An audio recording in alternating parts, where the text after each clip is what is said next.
Bonjour, bonjour et bienvenue tout le monde dans cette nouvelle vidéo. Aujourd'hui, comme vous le voyez, là-haut, on va faire une vidéo un peu spéciale. Alors, il y a pas mal de choses à dire parce que c'est un petit moment que je veux faire ce concept et que je voulais vous présenter en fait de la veille que je fais et des informations qui pourraient vous intéresser sur les IA et la productivité, comme je vous l'ai déjà dit. Et donc, j'ai concaténé tout ça dans une vidéo. Donc, ça va aller un peu vite. Je vais pas aller en profondeur sur tous les sujets et c'est normal. Et par contre, s'il y a des sujets qui vous intéressent, n'hésitez pas du coup à me le dire en commentaire et on ira plus en profondeur sur les sujets dont vous m'aurez parlé. Je tenais déjà à vous remercier aussi pour la dernière vidéo qui actuellement là dépasse les 1800 vues. C'est énorme par rapport aux vidéos précédentes. Je m'attendais pas du tout à ce score-là. Donc merci beaucoup. Et si ce contenu vous plaît, bah, du coup, n'hésitez pas à vous abonner pour justement des news et un petit peu de tests sur les IA et la productivité. On est parti sinon sur le contenu. Première chose, annonce que j'attendais très très fort, comme beaucoup beaucoup de monde, hein, je pense. Enfin, Sora de OpenAI a été lancé. Donc ceux qui ne le savent pas, hein, du coup, OpenAI c'est ceux qui font donc ChatGPT et Sora c'est leur IA de génération de vidéo. Donc texte, c'est ce que je vous ai marqué sur la gauche, donc qui fait du texte ou vidéo, de l'image to vidéo. Elle peut faire du remix vidéo, c'est-à-dire on met une vidéo aussi en donnée d'entrée et elle va la transformer avec le prompt qu'on va lui fournir. Par exemple, je mets une image de ma tête et je lui dis fais-moi en bonbon, et ben, ça va me faire en bonbon. Je vous ai mis storyboard parce que on va le voir après. J'ai eu la magnifique surprise de me rendre compte qu'à partir d'aujourd'hui, j'avais accès. Alors, normalement, l'accès en France ne fonctionnait pas. Et ben là, j'ai été retesté tout à l'heure. L'accès en France fonctionne et j'y ai accès. On va y aller immédiatement et on va regarder ça très vite. On n'a pas le temps, on va pas pousser aujourd'hui. L'heure au coupage, le mélange et les boucles, donc avec, vous allez voir, on peut faire du montage, donc on peut couper, mélanger et demander de faire une loupe, donc que ça boucle au niveau de la vidéo. Des pré-réglages de style, ça c'est plutôt sympa, on va dire un style qu'on veut en général et il va l'appliquer ensuite à chaque fois. Et ça, je vous ai mis le texte en entier parce que l'information d'identification qui est assez intéressante. C'est-à-dire qu'en gros, ça va mettre un filigrane visible qui garantit la transparence et l'authenticité du contenu. Je vous l'ai dit, le pricing pour moi c'est important. Vous le retrouvez directement ici à droite, on pourra le voir après. Vous avez le ChatGPT Plus de base qui inclut donc 50 vidéos prioritaires, donc 1000 crédits. Vous allez voir pourquoi il parle de crédits, parce que c'est pas tout à fait 50 vidéos en fait. Une résolution jusqu'en 720p, 5 secondes de vidéo maximum, et voilà. Et pour le ChatGPT Pro, où tout le monde se disait quand ils l'ont annoncé là ces derniers jours avec un Pro, ah, what the fuck, 200 $ pour un LLM par mois, c'est hallucinant.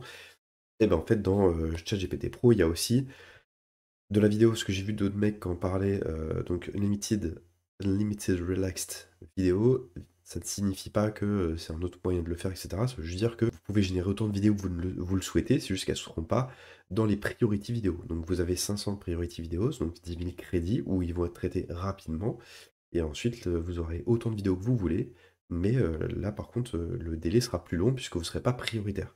C'est la seule différence.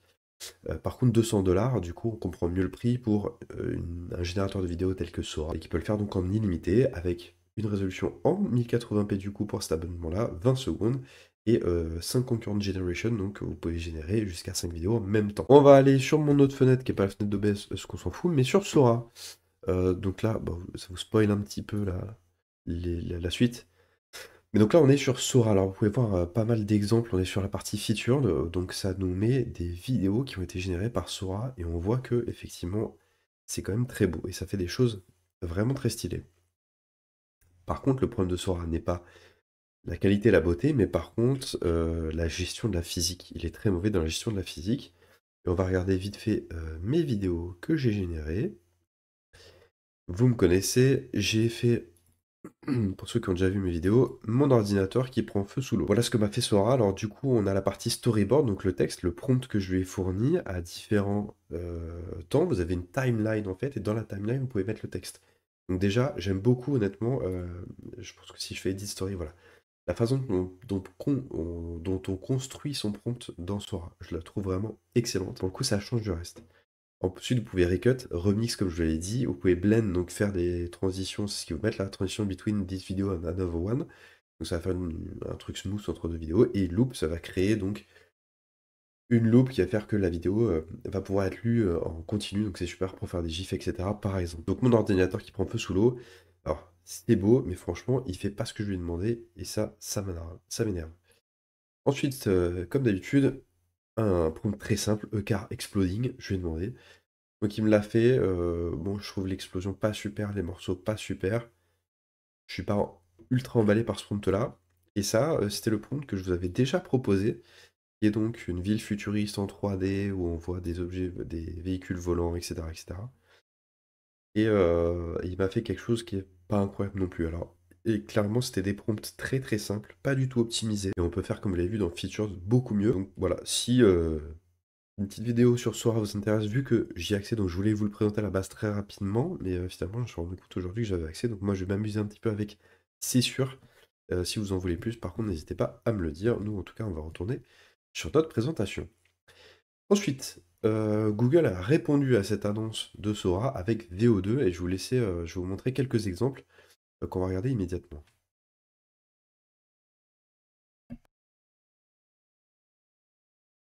Bon, il me semblait qu'il y avait du son, mais visiblement non.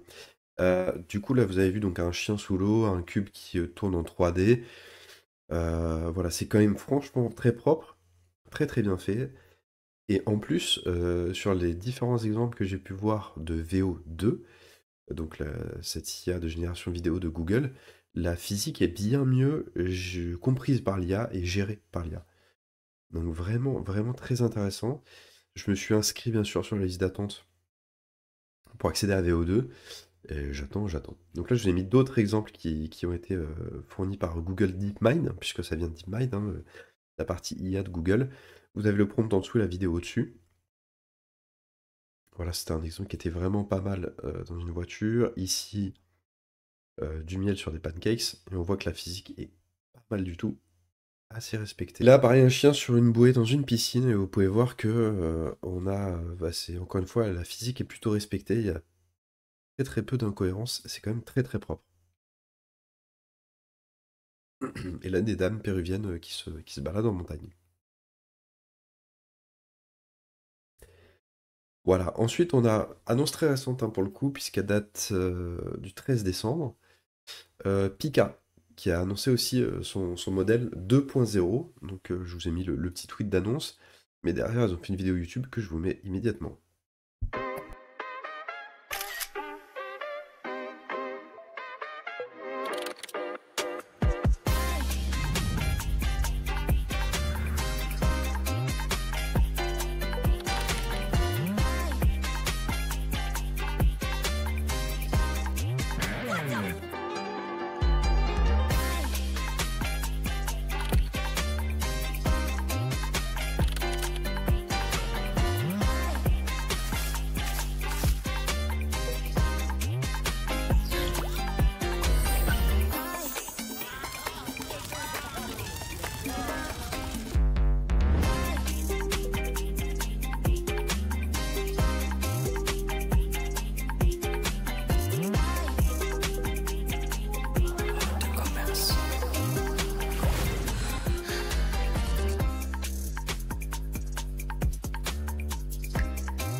Voilà, donc vous l'avez vu, ils ont un nouveau modèle avec en plus la possibilité d'ajouter, je sais plus comment on appelle ça, des ingrédients, je crois.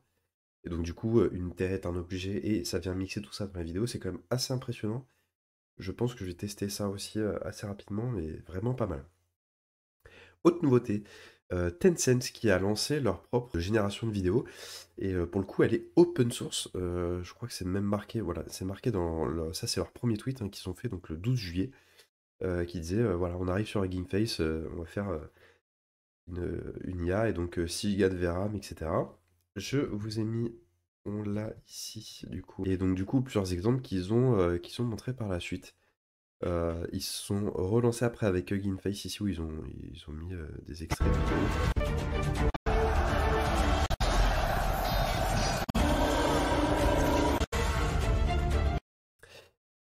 Voilà, donc vous voyez, bah,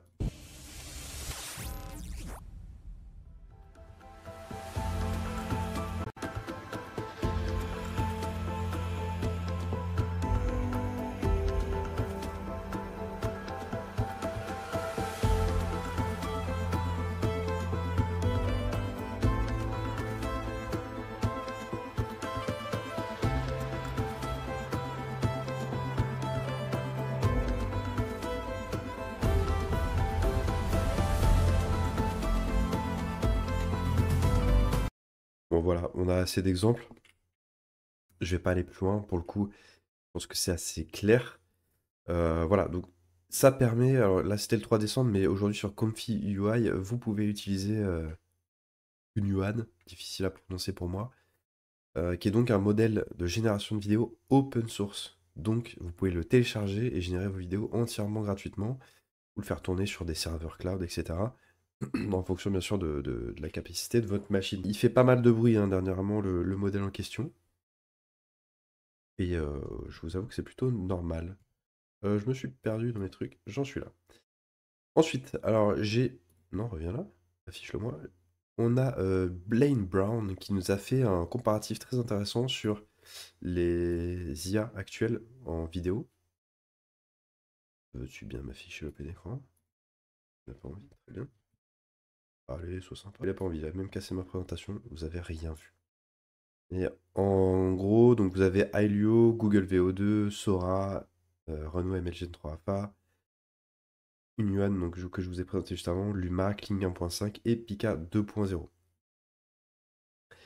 Ce qu'on constate assez rapidement, c'est que en réalité, comme je vous le disais, la consistance, la physique et la logique dans ce qui se passe dans les vidéos, Google VO2 est super fort.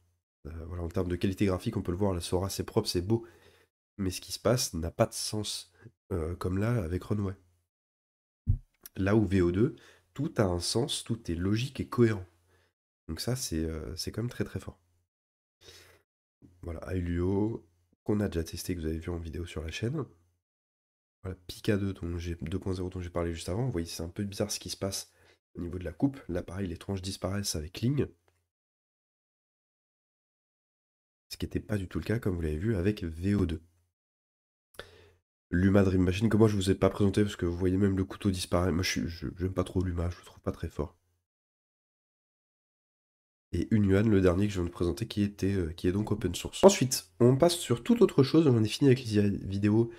J'aime beaucoup ça, mais en plus, il y en a plein qui sont livrés bataille en fin d'année, donc vous en avez un paquet que je vous montre. Je suis navré, mais c'est le gros de ce qui s'est passé dernièrement. Par contre, on a Google DeepMind qui s'est grave chauffé, donc Google qui sort l'écro, c'est ce que je vous ai dit, en fin d'année, parce que ils ont fait leur annonce Gemini 2.0, et avec ça, ils ont balancé plein de trucs. Il y a aussi Genie 2, dont je n'ai pas parlé, et dont on parlera pas ici. Mais donc du coup, première chose qu'ils ont annoncé, le Project... Enfin, première chose, qui monte sur le site aujourd'hui, donc Project Astra.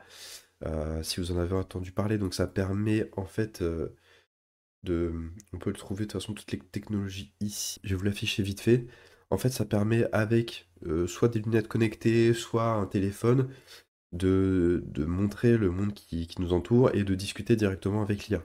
Un petit peu ce qu'on a fait dernièrement justement avec Gemini 2.0 Flash, où on a partagé notre écran. Bah là, on peut partager directement la réalité. Donc, Real-Time Conversation, Memory and Tool Use. Ou du coup, ce qui est cool, c'est qu'il peut utiliser Maps, Lens, etc.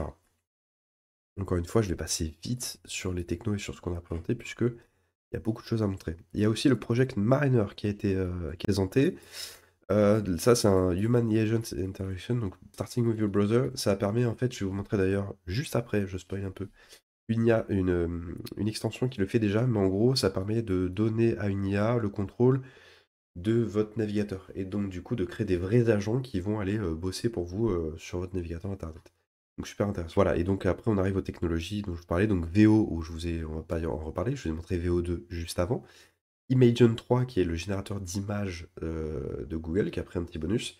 Gemini qui est donc leur LLM, hein, leur langage, et donc nous on va s'intéresser surtout vite fait à Gemini. Gemini 2.0, où moi je vous ai montré dans le Google AI Studio, on a vu le 2.0 Flash avec le live stream direct, mais il peut faire un tas de choses Gemini 2. C'est ce qu'il présente un petit peu là. Ils le disent en dessous. Alors, c'est ça le truc, c'est que donc c'est une native image generation. Ce dont je vous parlais, c'est vraiment une IA multimodale. Quand vous lui donnez une image en entrée, il la transforme pas en texte. Une image est une image, un son est du son, etc., etc. C'est pour ça que il a du native image generation, du native text-to-speech et du native tool use. Tout est vraiment déjà inclus dans le modèle. Et ça, c'est très important, c'est ce qui lui donne sa rapidité d'action, et aussi la qualité de ce qu'il peut faire, puisqu'en termes d'image, ce qu'il peut faire derrière, c'est quand même très très fort. On va se passer très vite fait, These are je vais couper le son, la partie modification d'image, puisque là, vous voyez, c'est ce qu'il demande. On a une petite voiture bleue et il dit Turn this car into a convertible. Donc il lui dit prends cette voiture et tu la mets en convertible. Donc en gros, on peut décapoter. Il faut quelques secondes quand même à l'IA. Donc il lui aura fallu à peu près 12 secondes et vous voyez qu'il l'a transformé tout seul et qu'il nous fournit immédiatement une image. D'où le fait que je disais, donc image. Si vous faites ça avec ChatGPT, jamais vous n'aurez ce résultat, en tout cas pas actuellement, puisque ce que va faire Dali, c'est qu'il va prendre l'image, il va la transformer en texte et il va se dire, ok, je vais faire un truc qui ressemble à ça, puisqu'il va prendre du texte et vous redonner du texte qui va être la donnée d'entrée pour Dali. Là, c'est pas le cas du tout. On a une image d'entrée, une image en sortie. Le résultat de sortie est quand même vraiment pas mal, il l'a découpé, il nous a rajouté les éléments ici. On voit que c'est un peu chelou sur le mur, mais c'est quand même très très propre. Voilà en gros pour Gemini 2, pour faire très très rapide. Parce qu'il peut voir, donc voilà, il y a le Spatial Understanding, donc ça veut dire qu'il voit les objets, il comprend en tout cas la dimension spatiale de ce qu'il peut voir. Video Understanding, donc justement dans une vidéo, et dans la vidéo il est capable de voir la partie spatiale, mais donc il comprend une vidéo. On l'avait déjà fait, bah, non, je faisais pas de vidéo à l'époque, mais j'avais déjà testé avec Gemini 1.5 Pro, qui permet d'avoir une donnée d'entrée de 2 millions de tokens, et je lui ai foutu une vidéo dedans, je lui ai demandé à quel moment il se passait telle chose, et il est capable de le retrouver et de vous le dire. Donc là, Gemini 2.0 le fait toujours, et encore mieux, puisque là, c'est carrément multimodal, donc c'est une vidéo d'entrée, vidéo en sortie, vidéo qui regarde directement. Euh, Et voilà, et bien sûr, Function Calling with Maps API, donc il peut bosser avec Google Maps en direct. On a des démos en dessous, je vais pas aller plus loin, mais honnêtement, ils se sont chauffés Google, vraiment. C'est un modèle qui est super intéressant, et j'ai fait quelques tests dessus, et les outils aussi qui sont autour sont super intéressants. Donc DeepMind là, attention, et Google, attention, ils sont en train de se chauffer sévère, sévère. On retourne sur notre prez. Ensuite, alors l'extension do browser, je vous mets une petite vidéo assez rapide qui va vous montrer un peu ce que ça fait.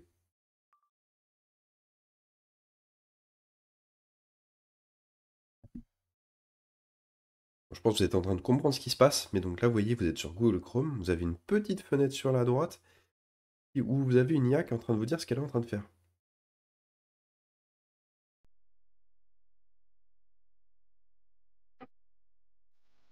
Voilà, donc je vais parler par-dessus parce que les droits musicaux, voilà, je sais pas si je vais pas me taper des trucs. Hop, on passe à autre chose, de toute façon, vous avez compris. Il lui a demandé de changer de musique et de mettre Caribou, et c'est exactement ce que va faire l'IA derrière. En gros, pour faire simple, pour ceux qui n'ont pas compris la vidéo, vous avez une IA, c'est exactement ce qu'on disait juste avant avec Gemini.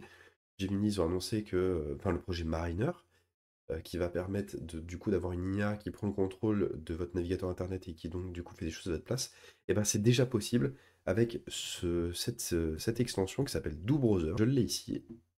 Et avec Do Browser, vous pouvez get Early Access, et en prenant l'Early Access, vous pourrez d'ores et déjà avoir une IA qui fait donc des recherches à votre place, qui fait un shop assistant, puisque vous pouvez lui dire d'aller acheter à votre place, de tout faire, puisque il a accès à votre navigateur. C'est comme s'il se baladait à votre place sur Internet.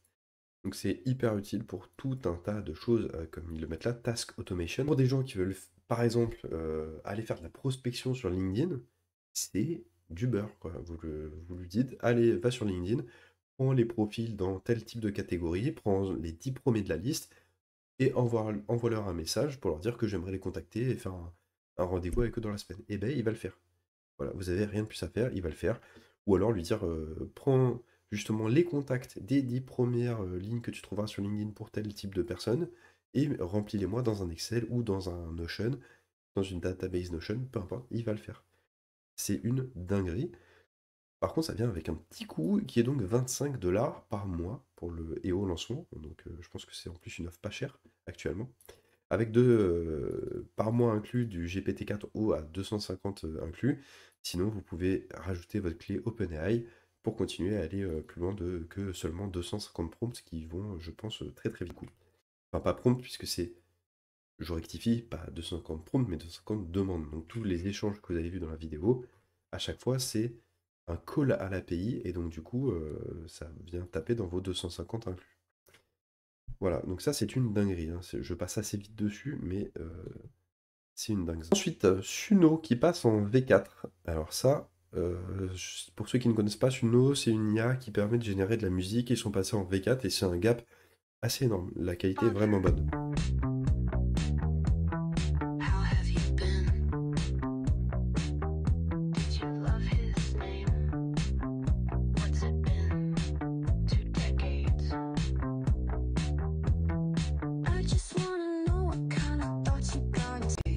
Bon, je pense que vous avez entendu la musique. C'est tout ce qu'il y a à voir en gros. Ah, j'ai tout cassé, je relance ma presse. En fait, simplement, ils ont amélioré leur modèle. Je ne l'ai pas gardé. Je vous ai mis que cette petite musique. Mais du coup, je vous invite à aller faire un petit tour sur Suno. Vous avez 10 musiques que vous pouvez faire gratuitement en V4. C'est déjà énorme. Et effectivement, moi j'ai fait quelques tests. La qualité actuellement est super. Franchement, elle est top. C'est génial. Autre annonce, Eleven Labs a annoncé, alors ça c'est pas vieux, hein, au moment où je tourne la vidéo, ils ont fait la vidéo il y a 4 heures. Donc Eleven Labs annonce Flash 2.5, vous allez voir de quoi il s'agit, mais en gros c'est un peu spoilé ici en bas. We set out to answer the question, how fast can we generate high-quality speech? Introducing Flash, time-to-speech generation reaching speeds below 75 milliseconds. This is the fastest model of its kind. So now, AI agents can maintain natural conversational rhythm. Yes, of course. Your order is due to arrive at around 2 p.m. Game characters can respond with true spontaneity. Okay, there's not much time. We better move quick. And every interaction feels immediate and natural. And it's all possible in 32 different languages. Ready to transform your applications? Start building with Flash today. The lowest Donc du coup, vous l'avez compris, c'est Eleven Labs, donc c'est une boîte qui est très très connue pour les parties langage, pas les LLM du coup, mais des IA de voix, en fait, voilà, pour faire du text to voice. Et là, du coup, ils annoncent un modèle, la version 2.5 de leur modèle Flash, qui n'a que 75 millisecondes de latence, et qui du coup va pouvoir servir dans les jeux vidéo, dans tout un tas d'applications, pour que ça semble naturel quand on échange avec. On est sur un temps de réponse qui, pour eux, c'est ce qu'ils indiquent, semble être une discussion tout à fait normale. Donc voilà, ça a été annoncé là, et ils ont sorti aussi, je l'ai pas mis là-dedans, mais une application qui s'appelle Eleven Reader, où vous pouvez lui foutre dedans des PDF, tout ce que vous voulez, en fait, pas mal de trucs, de choses. Et ça va vous le lire avec des voix qui sont prédéfinies, avec la qualité de Eleven Labs. Donc je vous invite à tester, franchement c'est plutôt cool. Voilà, c'est gratuit pour l'instant, donc n'hésitez pas. De la productivité, et pas de l'IA pour une fois, il y a Notion qui a fait il y a quelques temps une convention qui s'appelle Make with Notion, et ils ont annoncé pas mal de choses, donc je vous montre la petite vidéo qui fait un récap assez rapide quand même de tout ce qui sont présentés, puisque la convention durait, je sais plus, 1h30, 2 heures, enfin bref. Mais là, du coup, c'est juste un récap assez rapide et assez succinct.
Bon, voilà, vous l'avez vu, il y a pas mal de choses qui ont été présentées. On va se remettre sur l'image de base.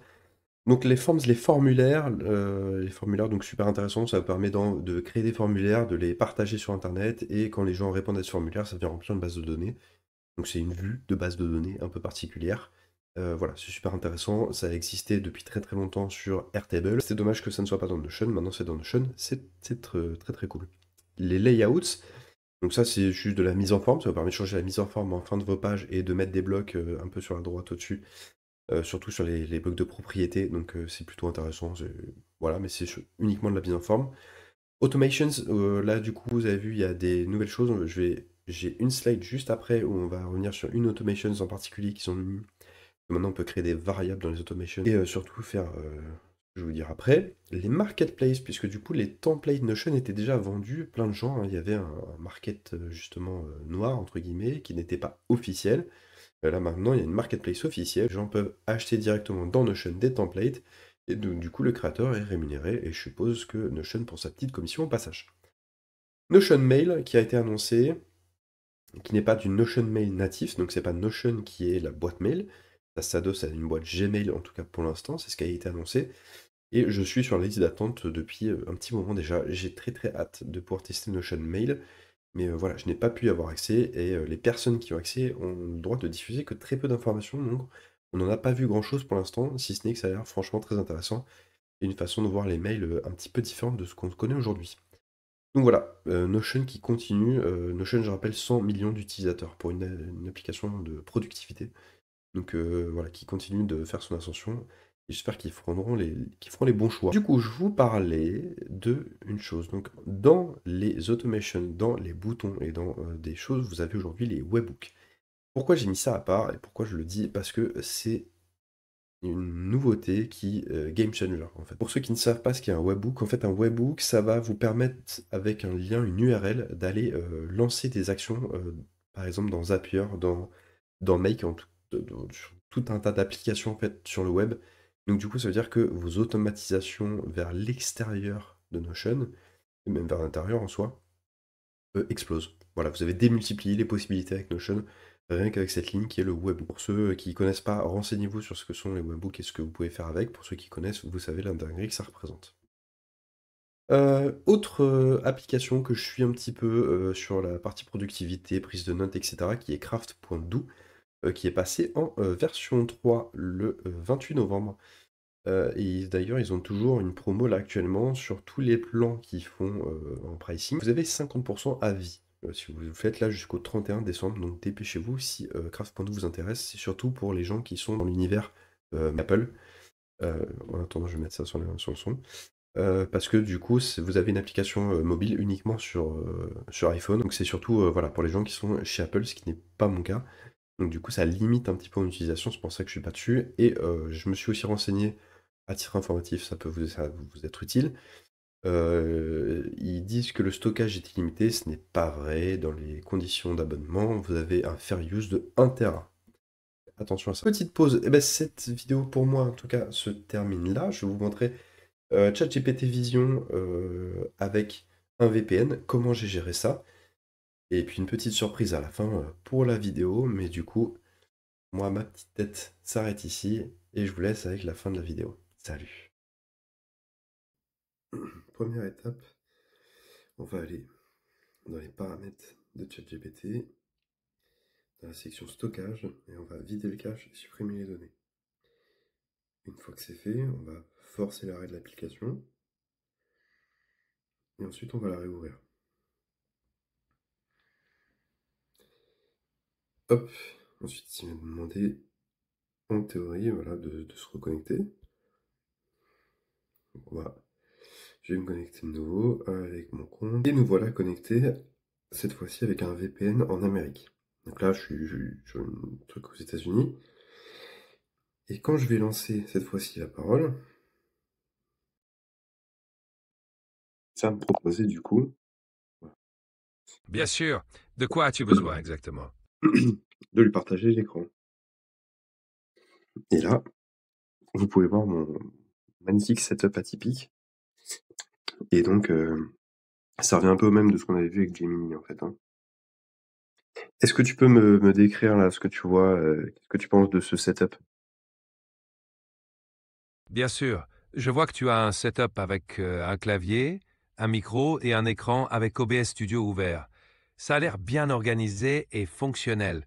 Tu utilises ta Lenovo Legion Go comme écran secondaire. Ça te permet d'être plus flexible. Tu as tout ce qu'il faut pour un bon enregistrement. Est-ce qu'il y a quelque chose que tu veux améliorer ou ajuster? Non, non, ça me va. Qu'est-ce que tu penses de cette webcam là? Et ensuite, est-ce que tu pourras me dire aussi ce que tu penses de cette lampe et qu'est-ce que c'est comme modèle? La webcam a l'air d'être une Logitech, probablement une Streamcam. Elle offre une bonne qualité pour le streaming. Pour la lampe, je dirais que c'est un Elgato Keylight. Elle est idéale pour un éclairage uniforme et réglable. Tu as un bon setup pour enregistrer des vidéos de qualité. Bon voilà, je m'arrête là, mais vous avez vu du coup, il a tout trouvé, les références, tout, c'est hyper complet, c'est hyper fort. Donc je vous conseille vraiment de tester, c'est vraiment bluffant. Oh, mes chers amis, c'est le Père Noël ici. Je vous souhaite de joyeuses fêtes, un merveilleux Noël, et n'oubliez pas, restez curieux, explorez, créez et avancez. À la prochaine. Ciao!